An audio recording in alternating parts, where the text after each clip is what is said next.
Good afternoon. Golden vibrations के तहत एक नए वीडियो में आप सबका स्वागत है। दिवाली अभी कल ही खत्म हो चुकी है। 24 अक्टूबर आज की डेट है। एक्चुअली ये मेरा चौथा वीडियो है।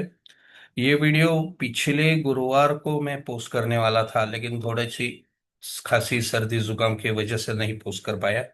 उसके बाद सब दिवाली में त्योहार की खुशी में रहेंगे, इसलिए आज त्योहार खत्म होने के बाद आज वीडियो में पोस्ट कर रहा हूँ। आज हम जानेंगे वाइब्रेशंस के बारे में। ठीक है। वाइब्रेशन सबसे पहले क्या होता है। ठीक है। तो वाइब्रेशंस हम जानेंगे, समझेंगे वाइब्रेशंस क्या होती है। एक स्वाभाविक तौर पे एक ये उदाहरण देना चाहूंगा आपको कि as you tune into any FM channel, right, suppose 98.3।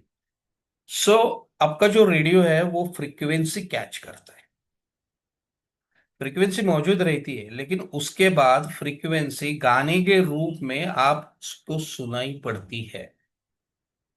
Okay, one can say technically it may not be correct, it is understanding के लिए ये मैं बोल रहा हूँ that the frequency when it gets match, the words are converted into vibrations और आप गाना सुन सकते। तो चलो, बगैर कुछ समय गवाए आज का सेशन शुरू करते हैं। तो आज हम पहले जानेंगे वाइब्रेशंस। अपने भारतीय संस्कृति में ओम, ये जो अक्षर है बहुत इंपॉर्टेंट अक्षर है। तो ओम ये इंपॉर्टेंट अक्षर क्यों है? किसी भी मंत्र का शुरुआती अक्षर ही वो ओम होता है। आपने देखा होगा बहुत सारे जो मंत्र है संस्कृत में, जो मंत्र है और जो वैदिक मंत्र है उनकी शुरुआत ओम से होती है। ओम की क्या विशेषता है? ओम का मैं के बारे में मैं कुछ आज विश्लेषण करूंगा। मुझे लगता है कि बहुत कम लोगों को उसकी जानकारी होगी। तो बगैर समय गवाए मैं आपको पीपीटी पे ले चलता हूँ और आपका ध्यान न बटा जाए, इसलिए मैं मेरा चेहरा बंद कर देता हूँ वीडियो। ओके, तो let's go on a video.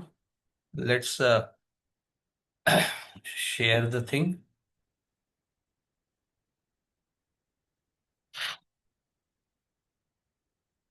So I hope you could see this. As usual, numero frequency numbers creates happiness in life। ठीक है। चलो, सबसे पहले हम आएंगे आज की ये स्लाइड के ऊपर। ओके, तो ये है ओम। ये है ओम की स्लाइड। आप देखोगे, आपको रेफरेंस के लिए ये ऊपर मैंने पिछले वीडियो में जो हर एक अक्षर के जो फ्रीक्वेंसीज जो दी थी, ये मैंने दोबारा यहाँ पे आपको दिखाई है। अब ओम का अगर अंग्रेजी में आप लिखोगे अंग्रेजी में, तो वो ओ, ए और एम आएगा। बहुत सारे लोग ए यू एम लिखते, गलत है वो। प्रोनाउंसिएशन देखिएगा, ओम। ए यू एम का क्या होगा? ओम। वो नहीं चाहिए। अब देखिए, ओ, ए और एम, इनकी वाइब्रेशंस देखिएगा। ओ की वाइब्रेशन है 7, ए की वाइब्रेशन है 1, 8, और एम की वाइब्रेशन से 4। 7 और 1, 8 और 4, 12 बोले तो 3। आपको पता है, 3, 6 और 9। अब इसका एक मैं सही ढंग में उच्चारण कैसे होगा, क्या होगा, इसके बारे में मैं थोड़ा सा आपको बताऊंगा, जानकारी देना चाहूंगा, क्योंकि ये जानकारी होना जरूरी है आपको। तो देखिए, आपने देखा ओम में 3 अल्फाबेट्स है। ओ है, ए है और है एम। ओ की वैल्यू है 7, ए की वैल्यू है 1 और एम की वैल्यू है 4। तीनों को अगर आपने मिलाया तो तीनों को मिला के उनका सिंगल डिजिट तक आप उसको मिलाते गए तो संख्या आती है 3। ये गुरु की संख्या है। आपने देखा है जो नवनिर्माण करना होता है वो उस 3 से किया जाता है। ठीक है। अब बहुत ध्यान से सुनना, हम तो केवल ओम ही कहते हैं, ओम। ओम। 7, 1 और 4, 7 अंक केतु का है, 1 रवि महाराज का अंक है, सूर्य जी का, और 4 अंक राहु का है। अगर आपकी केतु की महादशा चालू हो या आपकी कुंडली में केतु अच्छा ना हो, तो आपको ज्योतिषी कई चीजें कहते हैं, आपको वो कैटाय पहनना पड़ेगा, ये वो, कोई जरूरत नहीं। सिंपल बात कहता हूँ, कोई जरूरत नहीं। अब केतु को फेवरेबल करना है तो भी ओम का मंत्र जाप है। केतु का मंत्र है, मैं मानता हूं, लेकिन वो संस्कृत मंत्र है। आपने केवल, मैं जैसे बता रहा हूं वैसे ओम का उच्चारण 3 बार किया, दिन में 3 बार, 9 बार किया, आपको फर्क समझ में आएगा। अब शुरुआत करते हैं। ओ, ए, एम। पहला ओ। ओ की की फ्रीक्वेंसी है 7। 7 नंबर हो गया केतु का। अब केतु को मुझे फेवरेबल करना है, मैं 3 तरीके से ओम का उच्चारण करूंगा, उसमें फर्क देखेगा। चाहिए तो आग बंद कर लीजिएगा, ये वीडियो देखते समय अभी सुनने की बारी है, आग बंद कर लीजिएगा और सुनिएगा। एक ओम का अलग अलग उच्चारण, अलग अलग ग्रहों को या फ्रीक्वेंसी को हार्नेस करने के लिए। सबसे पहले ओ का उच्चारण। इसमें ओ बहुत लंबा खींचा जाएगा और ए और एम एकदम कम होगा। इससे ओ की फ्रीक्वेंसी बढ़ेगी, 7 की फ्रीक्वेंसी बढ़ेगी। सो मैलेफिक केतु है तो मैलेफिक केतु का निगेटिविटी कम होगी। मैं शुरुआत करता हूं। ओ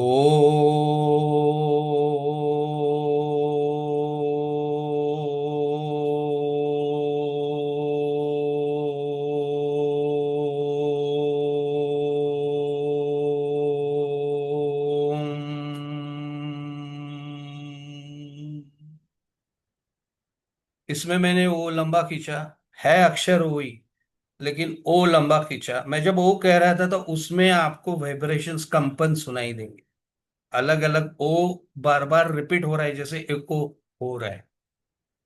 तो ये ओ लंबा खींचा, ये केतु के लिए। 7 बीच का अल्फाबेट है ए, एक। और लास्ट का है एम, 4 राहु। अगर मैलिफिक राहु है तो आपको क्या करना पड़ेगा, एम लंबा खींचना पड़ेगा। वो अभी कह के सुनाता हूं आपको। ओम।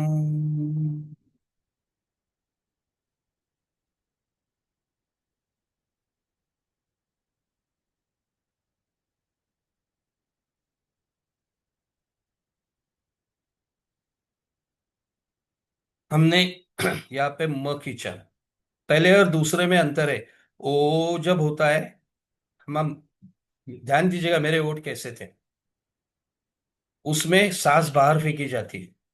और जब मैं म खींचता हूं तब अंदर ही अंदर वाइब्रेशंस बनते हैं। आप समझ पाओगे, आप ये करके देखिएगा, आप समझ पाओगे। आपके गले के अंदर वाइब्रेशंस बनते हैं, एम के वाइब्रेशंस बनते हैं। तो पहला जो था केतु के लिए, लास्ट का जो था वो राहु के लिए। अब नॉर्मल उसके 7, 1 और 4 की वाइब्रेशंस, दोनों 50-50%। ओ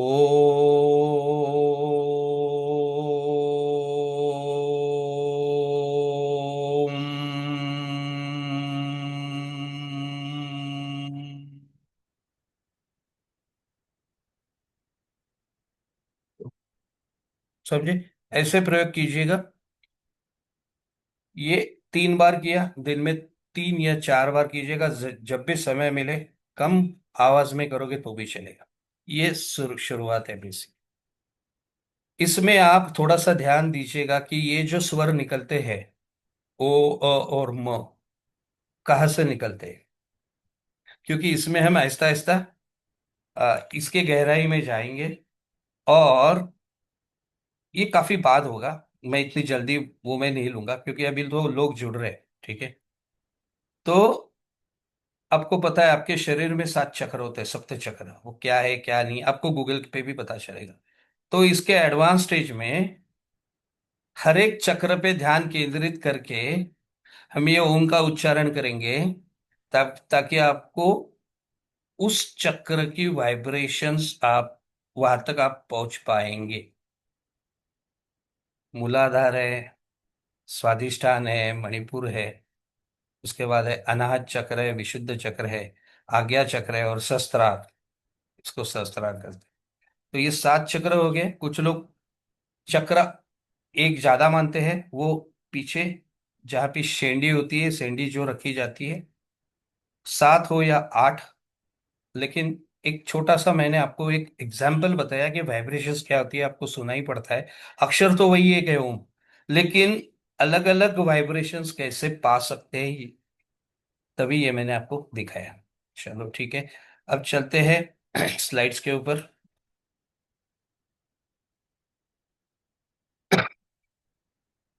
थोड़ा जुकाम है अभी भी। तो आपने ये देखा, अब यहाँ पे क्या होता है कि थोड़े से डीपर लेवल पे हम जाते हैं।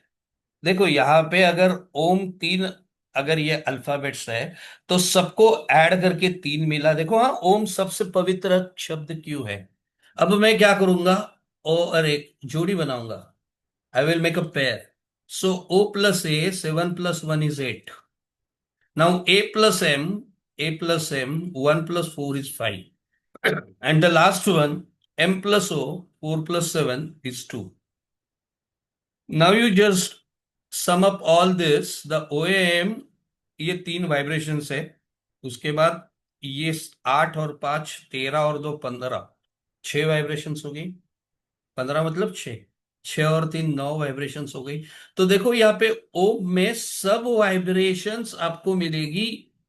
एक है, दो है, तीन है, चार है, पांच है, छ है, सात है, आठ है, और 9। केवल तीन अक्षरों का, अल्फाजों का, तीन अल्फाबेट्स का एक शब्द, जिसमें से आपको सब वाइब्रेशंस मिलते हैं। इसलिए इसको बहुत अहमियत दी गई है। राम इस शब्द में भी उतने वाइब्रेशंस नहीं मिलेंगे।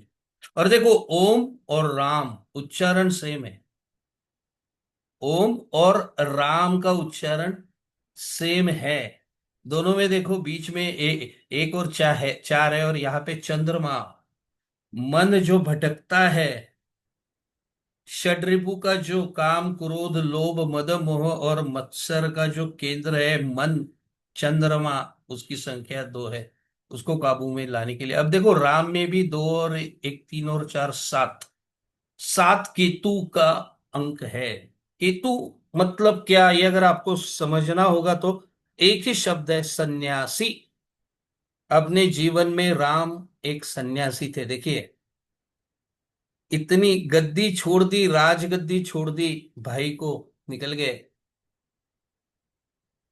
एक बहुत प्यारी कहानी बताऊंगा आपको, थोड़ा सा समय लूंगा आपको, कि जब रावण धराशायी हो चुके थे तब राम ने अपने छोटे भाई लक्ष्मण जी से कहा कि भाई जाओ, और रावण एक बहुत बड़ा ज्ञानी आदमी था, विद्वान पंडित था।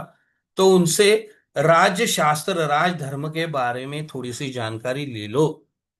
अब पहली बार लक्ष्मण जी चले गए और जो जमीन पे गिरे हुए रावण के सर के पास खड़े हो गए और बोले कि भाई मुझे भाई ने भेजा है, भाई ने कहा है कि आपसे राजनीति के बारे में कुछ जान ले। रावण ने लक्ष्मण जी को कहा आप जा सकते हो, भगा दिया। वापिस आए, राम जी से बोले कि भाई वो नकार गए, ये उन्होंने मुझे मना कर दी। बोले आप कहाँ खड़े थे, बोले सर के पास खड़े थे। बोले याचक को हमेशा सर के पास नहीं, पैर के पास खड़ाना है, वापिस जाइए। तो वापिस लक्ष्मण जी चले गए। अब रावण के कदमों के पास, वो तो जमीन पे लेटे हुए थे लेकिन वहां खड़े रहे और बोले फिर से विनती है मेरी। रावण हंस पड़े, भाई ने ये भी सिखाया, बोले। बोले ये आपके भाई का बड़प्पन है, राम साक्षात रामचंद्र जी का ये बड़प्पन है कि उन्होंने आपसे, मुझसे राजधर्म सीखने को कहा। सबसे ज्ञानी तो वो है। क्यों, ये भी बताता हूं। देखो, सीता को बचाने के लिए अयोध्या की फौज नहीं आती थी क्योंकि उनको 14 साल का वनवास था। लेकिन सीता के पिता जनक, मैथिली के जो राजा थे, मिथिला नगरी के, वो भी एक बहुत बड़े राजा थे। वो खुद की सेना तो भेज सकते थे अपनी बेटी के रक्षण के लिए, लेकिन ना तो उनकी सेना लिए, मतलब ससुरे की सेना लिए, ना तो खुद की सेना लिए। सॉरी, तीसरा जो ताकतवर राजा था, किष्किंधा, वाली और सुग्रीव, उनकी सेना लेके मुझे हराया। इसमें शक्ति किसकी गई, किष्किंधा की वानरों की गई और रावण की गई, मेरी गई। और बलशाली कौन हुए, अयोध्या और मैथिली, मिथिला। दूसरी चीज, जिसके धरती पे जंग छिड़ी जाती है, युद्ध होता है, उसका सबसे बड़ा विनाश होता है। तो वानरों को यहाँ पे लाके उन्होंने मेरा विनाश किया, तो इससे बड़ी राजनीति क्या होगी। अब ये मैंने क्यों बताया, क्योंकि इतना बड़ा लंका का, सोने की लंका थी, राज्य प्राप्त होने के बाद भी विभीषण को बिठाया, खुद नहीं बैठे गद्दी पे राम। सात, कि तू सन्यासी, ये बताने के लिए वापिस आए। राम जैसी जिंदगी आपकी और मेरी नहीं हो सकती, ना तो बीवी का प्यार मिला, न मतलब बच्चों का प्यार मिला, कुछ नहीं। उनका जीवन एक पूर्ण संन्यास्त जीवन था। इसलिए राम, 4 और 2, 6 और 1, 7। अब आपने ये दिया तो 1, 2, 3, 4, 5, 6, 7, इसमें 8 नहीं मिलेंगे आपको। और 7 और 5, 12, 3, एक अंक की कमी है। ठीक है, देखो फर्क देखो। मैं दो महापुरुषों की बात कर रहा हूं, अब हम आएंगे कृष्ण के ऊपर। अब आप कहोगे स्पेलिंग गलत है ना, कृष्ण यही है, एक की क्या जरूरत है आपको। अब रामा नहीं कहते ना, RAM कहते हैं ना। तो कृष्णा क्यों, कृष्णा नहीं है वो कृष्ण है, कृष्णा नहीं है। तो देखिए, 2, 2, 4, 6, 10, 3, 13 और 23, 23 बोले तो 5। अब 5 की क्या खूबी है, 5 ये बुध का अंक है, बिल्कुल बीच वाला है देखो। 4 अंक दाहिने बाजू, 4 अंक बाएं बाजू, 1, 2, 3, 4, 6, 7, 8, 9, बिल्कुल बीचों में जो रहने वाला बुद्धिमानी, बुद्ध बुध का अंक ही है। भाषण चतुर, मुत्सद्दी, तेज दिमाग का, उम्र से कम दिखने वाला, भाषा के ऊपर जिसका प्रभुत्व हो, सब गुण दिखेंगे आपको। ताकत नहीं थी, दिमाग था कृष्ण के पास। अब उनकी 5 और, वैसे ही देखिएगा 5 और 6, एक यहाँ पे भी बहुत सारे फ्रीक्वेंसी मिलेगी आपको, एक मिलेगा ये वैसे ही किया, K+R, R+U, 1, 2, 3, 4, 5, 6, 7, 8, 9, कृष्ण भी सारी फ्रीक्वेंसीज आपको मिल गई। इसलिए कृष्ण को पूर्णावतार कहते हैं। अब समझे पूर्णावतार क्यों कहते हैं। सॉरी, माफ कीजिएगा। अब चलते हैं थोड़ा सा मैथमेटिक्स के ऊपर। अब देखो, 0 और 9 की प्रॉपर्टीज बिल्कुल सेम होती है। मतलब क्या, तो यहाँ पे मैं दिखाऊंगा कि 68, आप कोई भी नंबर ले सकते हो, मैंने एक नंबर लिया 68, उसमें आपने जीरो मिलाया और सब अंकों को जोड़ा, तो 68 + 0 इज 68, 6 + 8 14, 14 = 5। अब मैं दिखाऊंगा कि 0 और 9 सेम कैसे है। अब 68 में 9 मिलाया, तो 68 + 9 77, 7 और 7 14, मतलब 5। मतलब this and this is same, so 0 = 9। Minus करके देखेंगे, 68 - 0 इज 68, मीन्स 14, मीन्स 5। 68 - 9 इज 59, 9 + 5 14 = 5। मतलब 0 और 9 की प्रॉपर्टीज सेम है। Any number multiplied by 0, the answer is 0। Any number multiplied by 9, the final answer is 9। किसी भी अंक को शून्य से गुणा तो उत्तर शून्य ही आता है। 8 पकड़ लो, 8 को शून्य से गुणा तो शून्य आएगा, मतलब जिससे गुणते हो वही आएगा। 8 को 9 से गुणा तो 72 आएगा, 72 मतलब 9, मतलब जिससे गुणते हो वही आएगा। ऐसे हमने देखा कि 0 = 9। अब हम आहिस्ता आहिस्ता तत्वों में जा रहे हैं, बहुत इंटरेस्टिंग पार्ट है।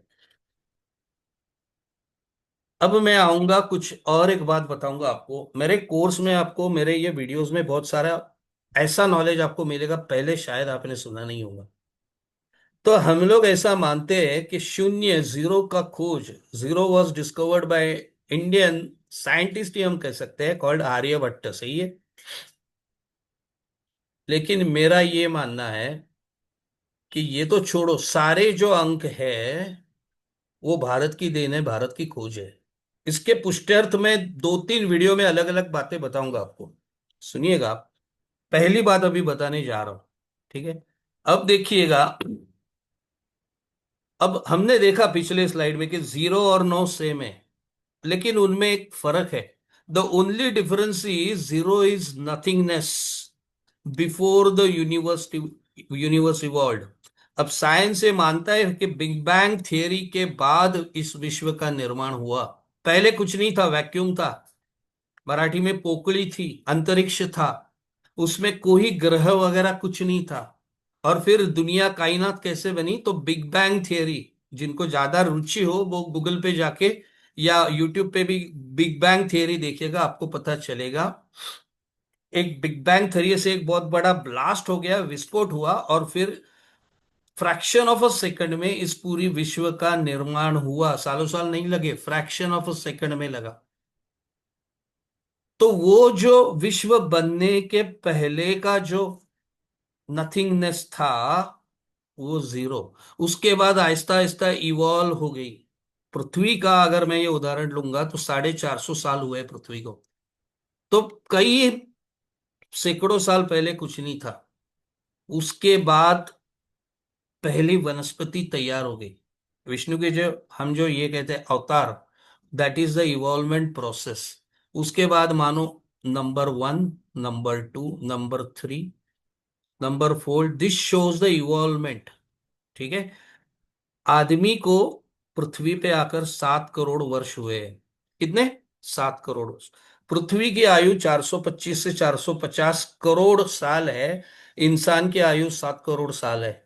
मतलब आपने 425 साल अगर पृथ्वी की आयु पकड़ ली, तो 418 साल बगैर इंसान की पृथ्वी चल रही थी।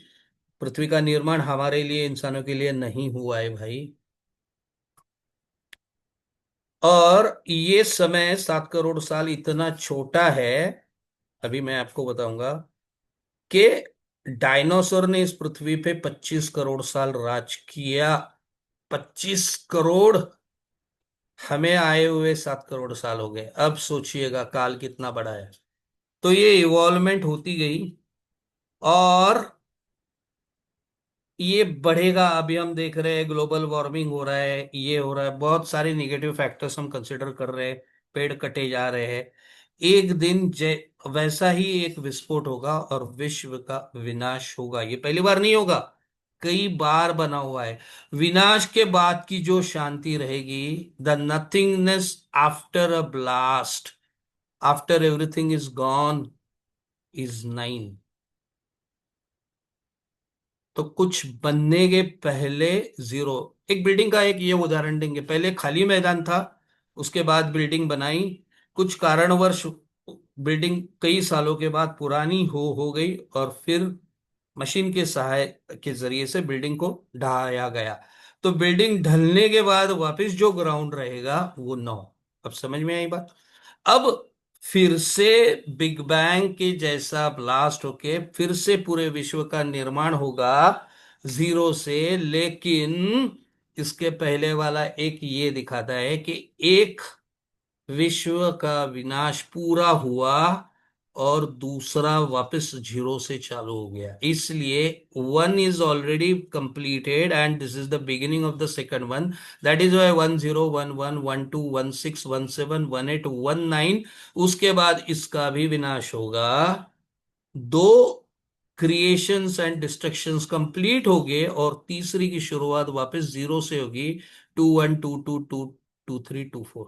अब समझ में आ गया? फिलॉसफी, अध्यात्म, फिजिक्स और मैथमेटिक्स का एक दूसरे से कैसा संबंध है। थोड़ा सा वीडियो लंबा होगा, लेकिन आपको रुचि है तो मैं बताऊंगा। अब देखो, नेचर भी बहुत होशियार है। वो करता क्या है कि आपने देखा कि 0 और 9 दोनों के बीच का ये तालमेल है। अब समझिए, आपका बैंक में पैसा है, आपने बैंक से पैसे निकाले और सोने के जेवरात ले लिए। आपके पास धन उतना ही रहा, लेकिन हुआ क्या? बैंक का बैलेंस कम हुआ, सोने का बैलेंस ज्यादा हो गया। तो जब एक निकालते हो, दूसरा जुड़ जाता है।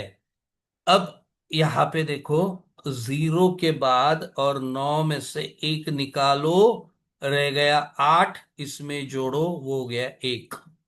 तो ये हमें पहला तत्व मिला। सबसे पहले देखो 0 और 9। अब विश्व कैसे 5 तत्वों से बना है ये मैं बताऊंगा आपको। 5 तत्व कौन से हैं? उल्टे दिशा से। पहले कुछ नहीं था, स्पेस थी, so the fifth one is, the first one is space. उसके बाद बिग बैंग के बाद उसमें गैसेस पैदा हो गए, एयर। ओके, तो हो गया वायु तत्व। वायु जो घूम रहा था उसकी वजह से ऊर्जा या उष्णता तेज पैदा हो गया, फायर। फायर से पानी पैदा हो गया। आप कहोगे ये कैसे मुमकिन है? अब देखो, फायर का, आग का गोला है पृथ्वी, लेकिन पृथ्वी के अंदर लावा है जो लिक्विड फॉर्म में है, दैट इज वाटर। और liquid means not water but a liquid form. दूसरा, ये एग्जांपल दूंगा, सूरज की रोशनी की या प्रखरता की वजह से, फायर की वजह से समुद्र की पानी की भाप बनती है और पीने लायक बरसात का पानी बनता है, तो फायर में से पानी बनता है। So the fourth element is water.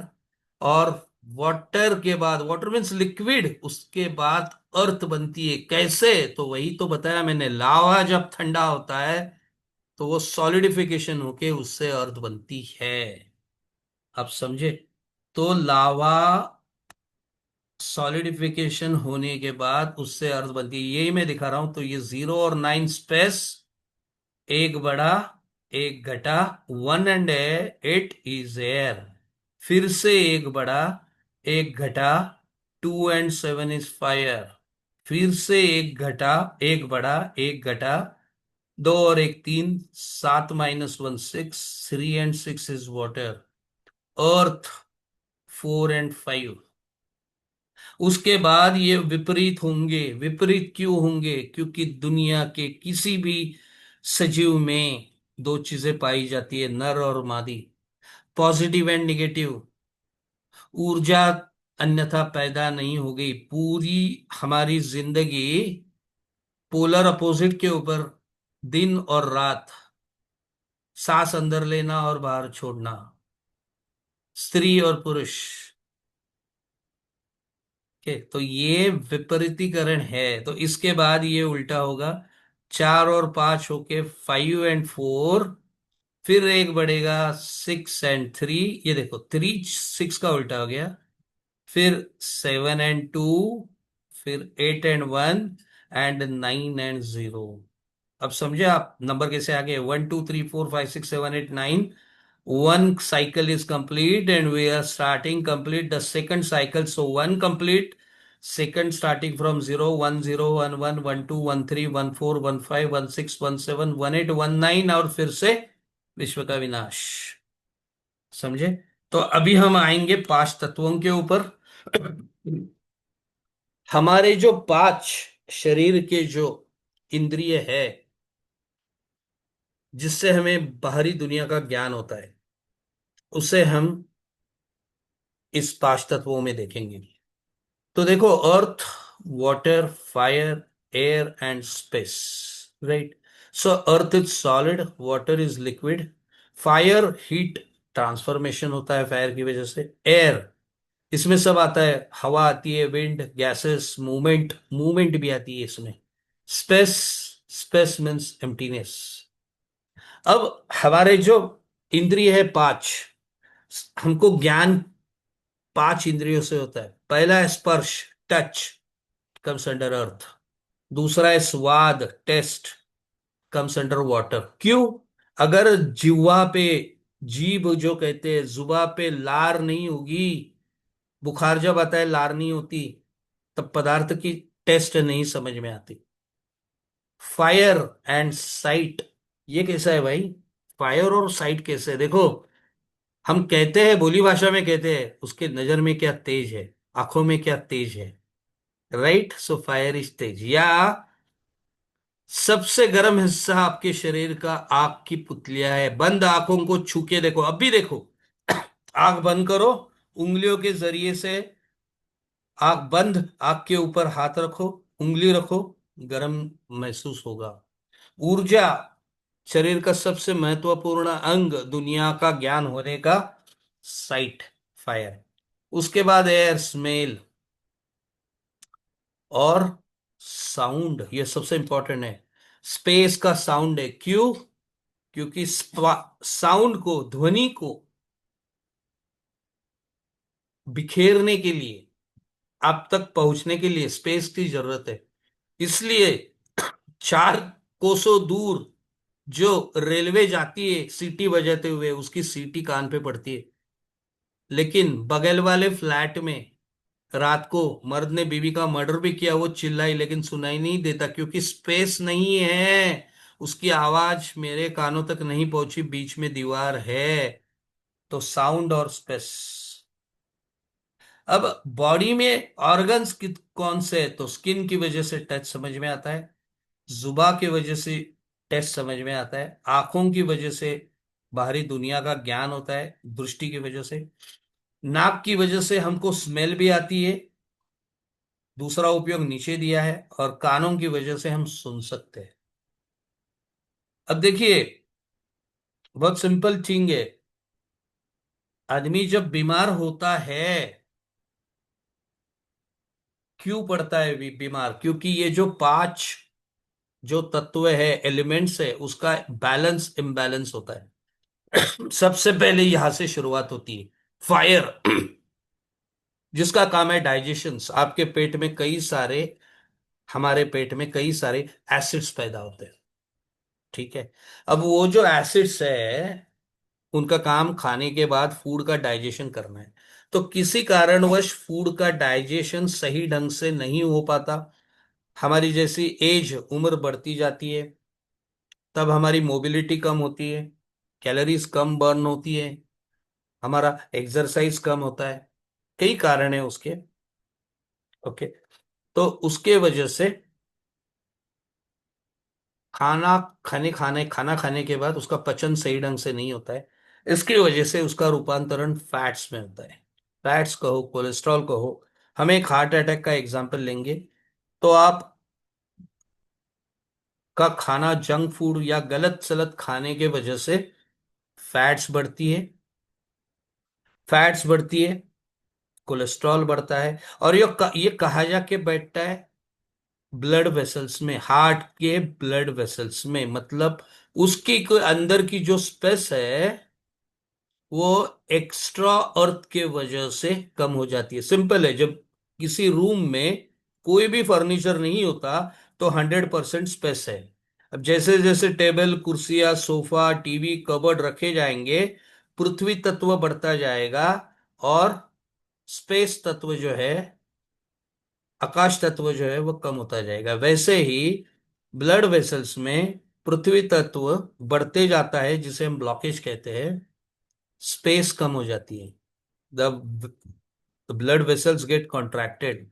इसका इम्पैक्ट होता है वाटर के ऊपर, मतलब एनी लिक्विड, मतलब ब्लड और खून या खून जो अंदर से, उसकी जो मात्रा होती है वो कम बहने लगता है, और वो हर एक ऑर्गन तक बहने का काम हवा का है। एयर तत्व है, हवा तत्व है, तत्व जान लो आप।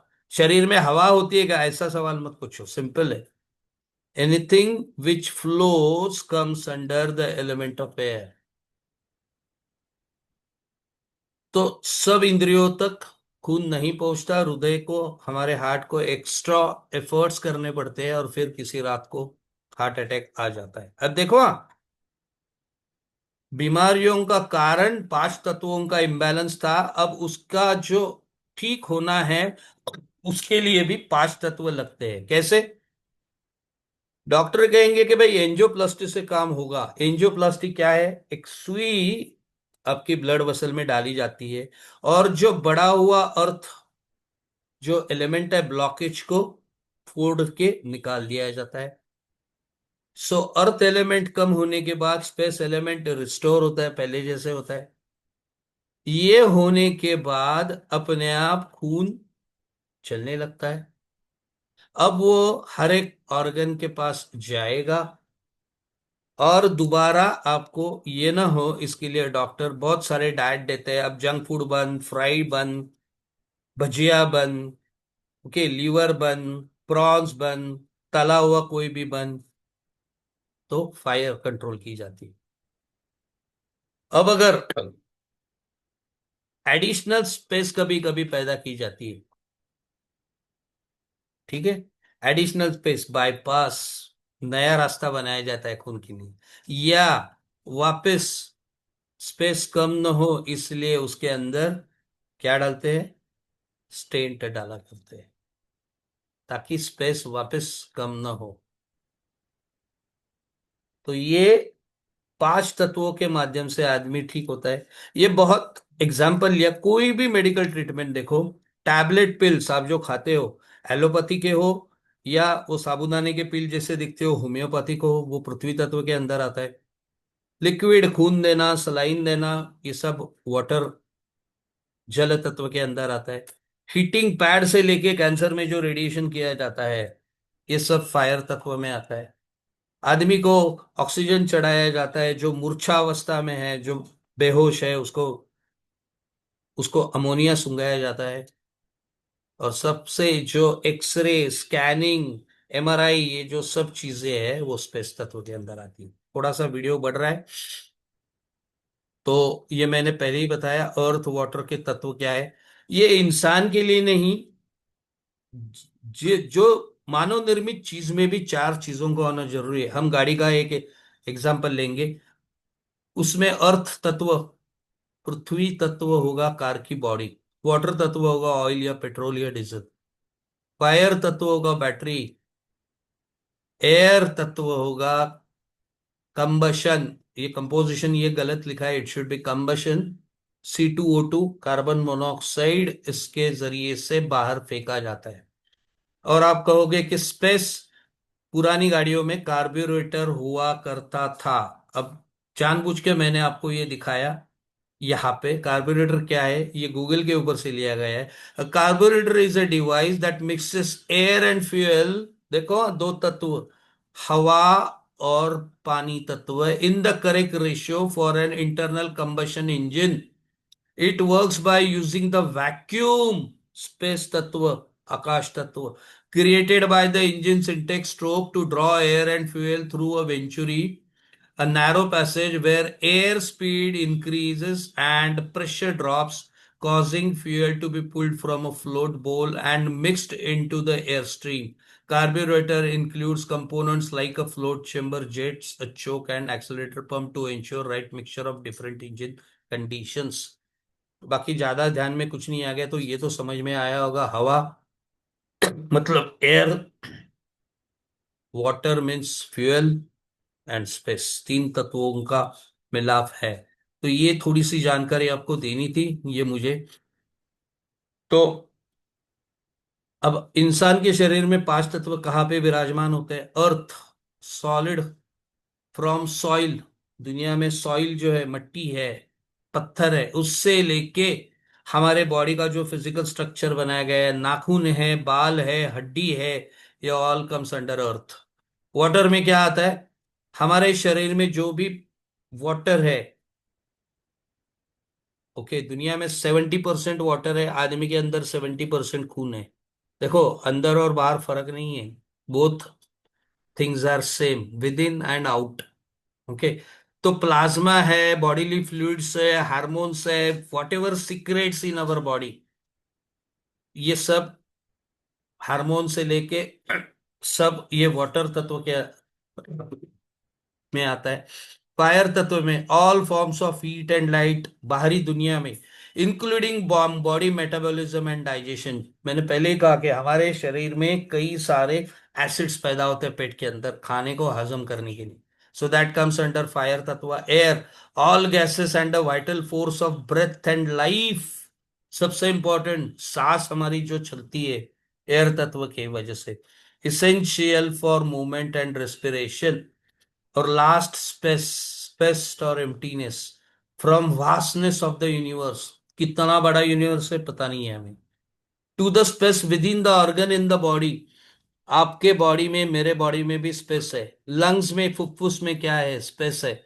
अगर स्पेस में पानी भरा, क्या कहते हैं डॉक्टर, राम नाम सत्य है, फेफड़े में पानी भरना मतलब क्या, निमोनिया हुआ ना। निमोनिया एक बहुत जानलेवा बीमारी है। तो जहां पे भी स्पेस है वहां पे स्पेस रहनी चाहिए। ट्यूमर क्या होता है?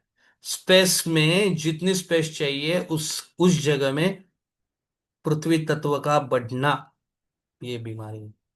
तो बहुत बड़ा विषय है।